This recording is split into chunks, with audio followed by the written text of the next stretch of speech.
America's farmers are struggling. The business once synonymous with innovation is currently being criticized for new regulations. Farmers are dealing with a problem that never expected, one that's changing the way they work and voicing issues. Throughout the sector, how did farmers stop trusting John Deere?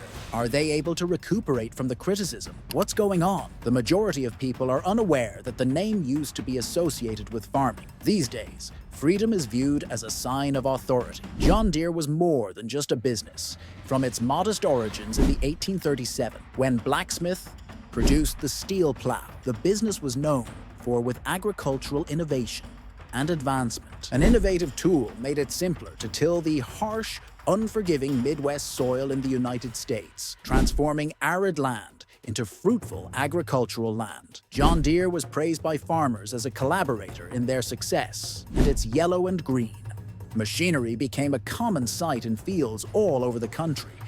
John Deere represented dependability for many years, enabling farmers to produce food for a quick world that is growing. Its devices weren't merely tools. They served as emblems of self-reliance and inventiveness. They could be relied upon by farmers not only to be hardworking but durable.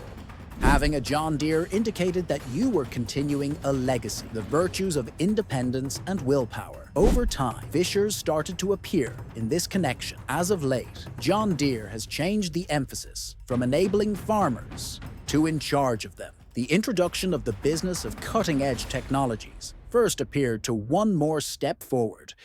Smart tractors with GPS guidance, promises for sensors and precision farming equipment to increase the profitability and efficiency of farming. But these same technologies evolved into tools of authority, limiting farmers' capacity to keep up with and fix their own equipment. Proprietary software from John Deere and locked systems produced a reliance that weakened the confidence it once had. Farmers who grew up relying on John Deere and now feel betrayed by the business they helped create. And the treachery starts here, where profit was exchanged for independence. Thus, how did a business that formerly supported agricultural freedom to represent authority? Let's investigate the policies that cause this dispute. The battle for the right to repair. Imagine being told, you can't have something that you own, make it right. It sounds crazy, doesn't it? The right to fix. This controversy revolves around debate. Farmers make significant investments in their machinery, frequently spending hundreds of thousands of money on harvesters,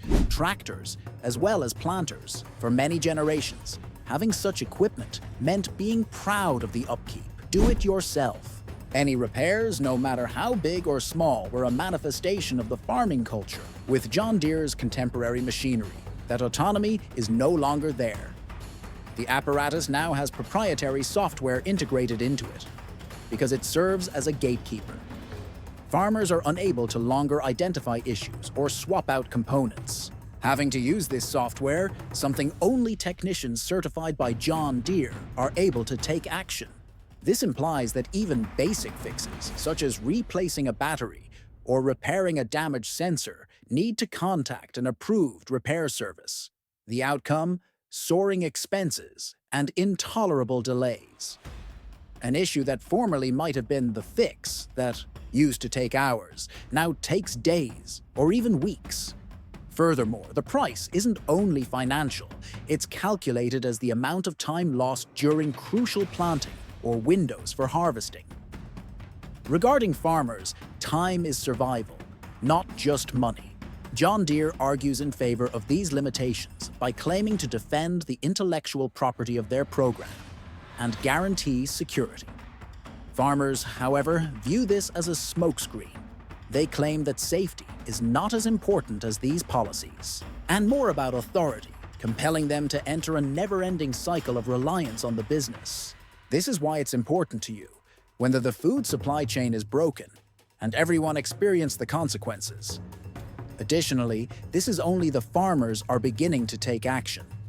However, prior to talking about the fight back, we must examine how John Deere's influence goes beyond annoyance to a type of financial pressure. The price of domination. This is where it becomes. John Deere's hold on farmers is fascinating. Might be slipping. Repercussions of John Deere's. Restrictive laws aren't just for people. Farmers, they have an impact on the agriculture business and other fields. When farmers are compelled to endure exorbitant repair costs and expensive delays. Like a wave, the economic impact spreads. Plants remain unplanted or unharvested, resulting in a reduction in supply. The entire food supply is impacted by this shortage. Supply chain, raising consumer prices. Consider the delays brought on by equipment that is not being used. In one case, an entire field was lost, according to an Iowa farmer, of soybeans since his harvester was still damaged. During the crucial harvest season, for 2 weeks, not only did it cost him money, but it also to increased prices for soybeans, which filtered down to supermarkets and ultimately to customers. The issue is made worse by the absence of reasonably priced substitutes. Farmers confronting excessive repair expenses frequently have no other option but to keep utilizing antiquated machinery or adopt additional debt to pay for new acquisitions. This departs small farmers who are severely disadvantaged, driving a lot of people to the verge of financial ruin. Even worse, these regulations aren't only hurting. The reputation of John Deere is being harmed by farmers. Previously regarded as a collaborator in the accomplishment of America's farmers, the business is currently seen by many as a barrier. Farmers who used to swear by John Deere is looking into other options, turning to rivals who provide more adaptable repair alternatives and less stringent regulations. Now that the backlash has started, it's trembling. The agricultural sector's fundamentals. However, what occurs when those who provide for the world decide that enough is enough? Resistance seeds. What began as annoyance has now escalated into the fight for liberty. The annoyance of farmers were not restricted to their fields. Instead, it developed into a grassroots initiative that is currently upending agricultural policies' foundations. At this movement's central call is for the right to fix, a request for what appears to so fundamental: the capacity to repair your own machinery. Farmers contend that having a harvester or tractors could imply possessing everything related to it, encompassing the necessary software and tools for upkeep and fixing. This isn't simply a matter of convenience, it's a battle for autonomy. Consider investing hundreds of thousands of dollars on a portion of apparatus, only to be informed that you don't have the authority to keep it on your phrases. Farmers have to deal with that on a daily basis. This increasing resistance started out as a single, farmers airing their grievances to one another regarding the difficulties in collaborating with John Deere's limiting regulations. However, it happens fast. Accelerated when more farmers realized they weren't by themselves. Organizations that support repair freedoms and consumer rights saw a chance to make these voices heard. Farmers soon became a part of a bigger movement pursuing legislative reform. And here's an unexpected turn of events. Farmers are winning, not just battling. However, how is John Deere a giant you have to contend with? Let's examine the initial fissures in its armor. The initial Triumph 22 is when something occurred that completely altered everything. The battle took a big step for the right to repair moving ahead in 2022 when Colorado passed the first right to repair program centered on agriculture U.S. law. This historic law's mandate that businesses like John Deere will supply manuals, diagnostic tools, and components to independent repair shops and farmers. It was an enormous triumph, demonstrating that the voices of farmers could no longer be disregarded. Colorado's legislation established a standard motivating comparable laws in other states. Lawmakers started to recognize the wider ramifications of the debate over the right to repair, acknowledging that it was about consumer rights, not just farmers. Economic stability and corporate responsibility. This wasn't just a victory.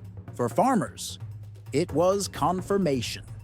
Years of feeling silenced and managed, they observed concrete evidence that change might result from their struggle. Farmers nationwide started to unite around utilizing this triumph as a call to action to advocate for more extensive reforms at the federal and state levels. This was the armor's weakness that gave farmers hope. However, this conflict was far from finished. John Deere, along with its partners, we weren't going to give up easily. Goliath versus David. However, taking on an industry titan like John Deere is about surviving, not just about winning.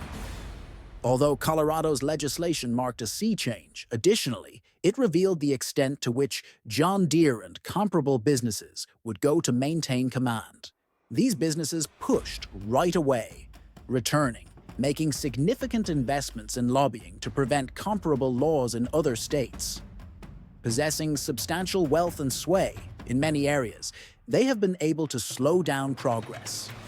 According to John Deere, free access to repair equipment presents hazards to safety, raises the possibility of theft of intellectual property, which results in abuse of apparatus.